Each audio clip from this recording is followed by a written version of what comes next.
Heard from Michael Aaron's report, the Corzine campaign is changing direction, both with some new blood to help run things and a retooled message.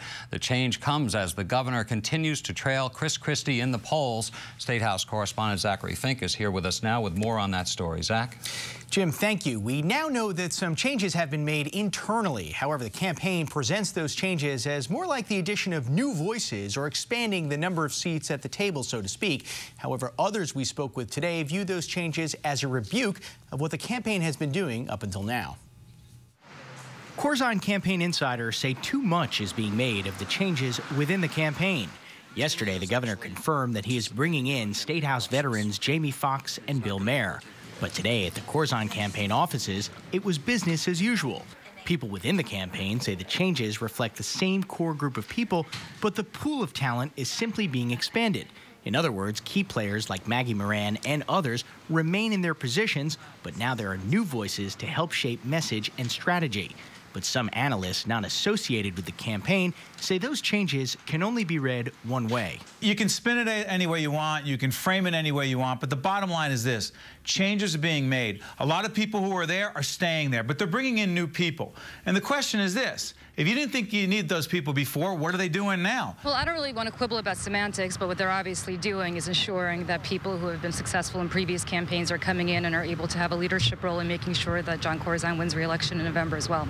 For weeks, the Corzine campaign has been running ads critical of Chris Christie. That includes one portraying the Republican as disdainful of Congress, and another more recent one linking him to former President George W. Bush.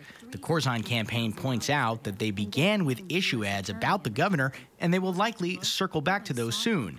As for criticism that attacking Christie has failed to gain traction, the Corzine campaign disagrees.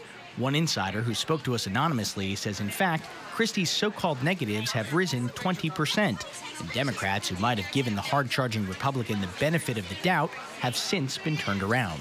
Well, you try to emphasize his record, which I think is something that's been lacking in this campaign. He does have a strong record. I'm not sure that they've emphasized it in the past, so you definitely have to emphasize the record as an incumbent.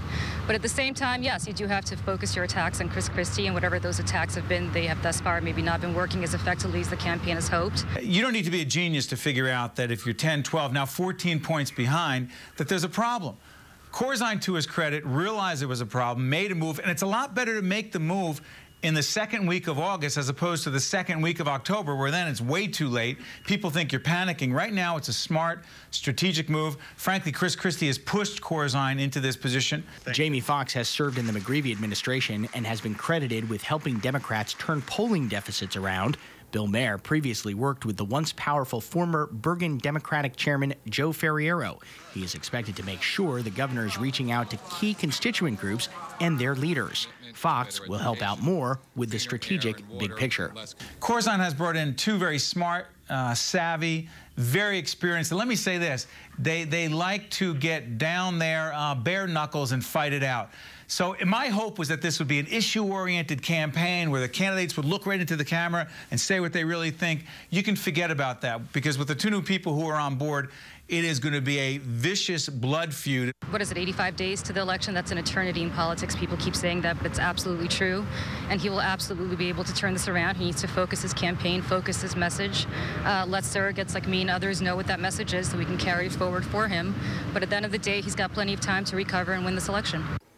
Well, there is general agreement among observers that it is early enough in the process that a change in direction by either candidate could radically alter the course of the campaign.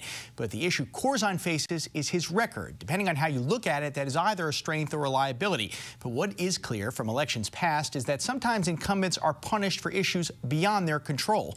And Jim, clearly that is what the Corzine campaign is hoping to avoid. All right, thank you, Zach.